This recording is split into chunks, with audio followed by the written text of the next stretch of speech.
Good day mga boss. Ako nga pala ulit si Angelo. Nagdi-deliver na naman po tayo.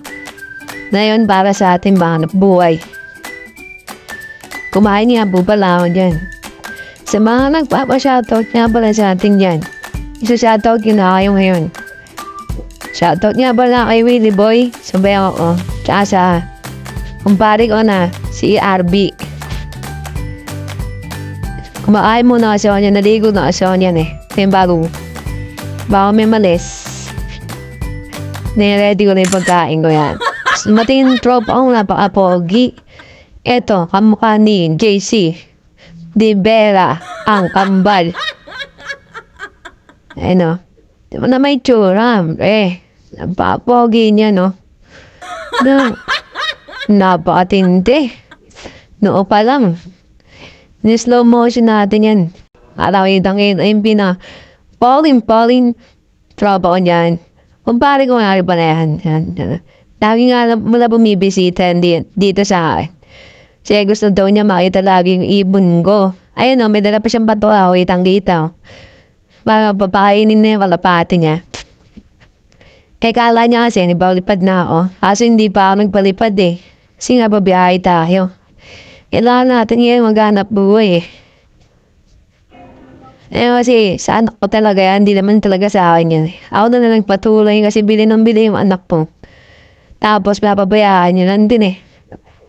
Kaya pagpatuloy ko na. Kasi dumami na. Ayan o.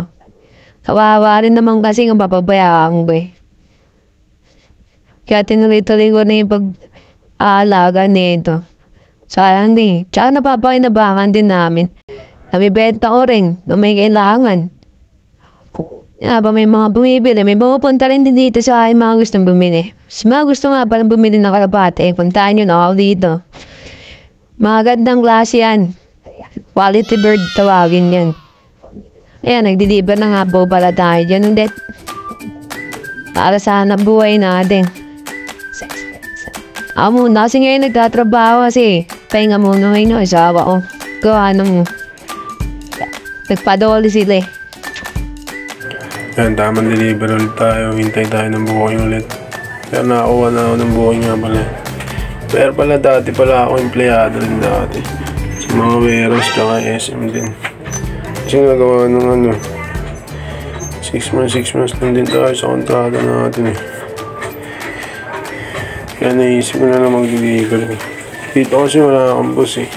Ikaw lang gumagawa ng pera dito. Kung masipag pa lang eh.